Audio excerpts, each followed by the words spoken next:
Let's study close guard from the bottom. We'll work on our transition to his back. Okay, so someone is inside your guard. Very often you will find the person on top using his strong hand to control both collars and the other hand fighting your hip.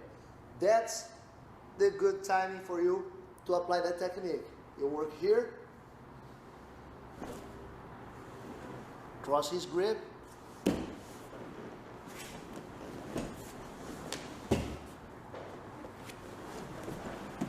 work on your transition for his back.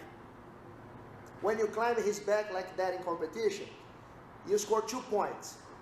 Plus the hooks here, you would be scoring 4 points more now. So, the first thing we need to learn is how to break his grip. He's holding both collars, the other one is fighting my hip. When he holds here, if you push his hand against his 4 fingers, he's much stronger than if you push his hand against his thumb. His thumb is working along. So if you do this, for instance, much more chances to break the grip than if you do this. So knowing that, we will get cross grip on the sleeve to set up the next step. And we'll go like this underneath his wrist. Now, we will posture up and push his grip at the same time. It will be a push with the punch plus my grip and posturing up and arching my back. That together with the surprise, you should be able to break his grip very often. So, after you broke the grip, you see you still have the cross grip on the sleeve. He'll try to hold again, but then you cross his arm. My legs will be working a lot. I'm pulling him in with my legs. A lot of times he'll have to post there. That's exactly what I want. So once here, it's working on how to climb his back. You grab around his upper body, and then you open your guard.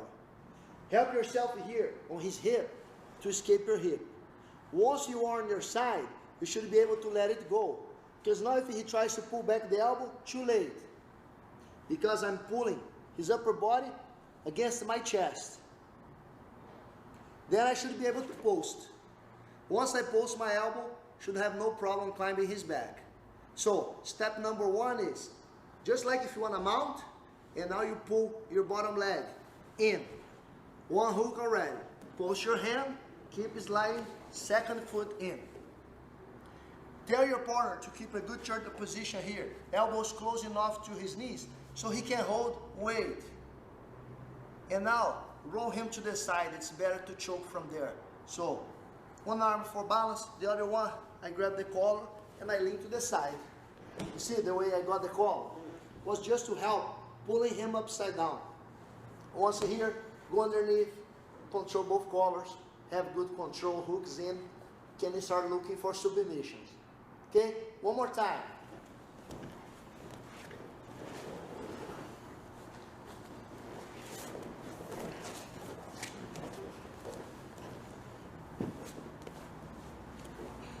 He controls both collars, and he's trying to fight against my hip.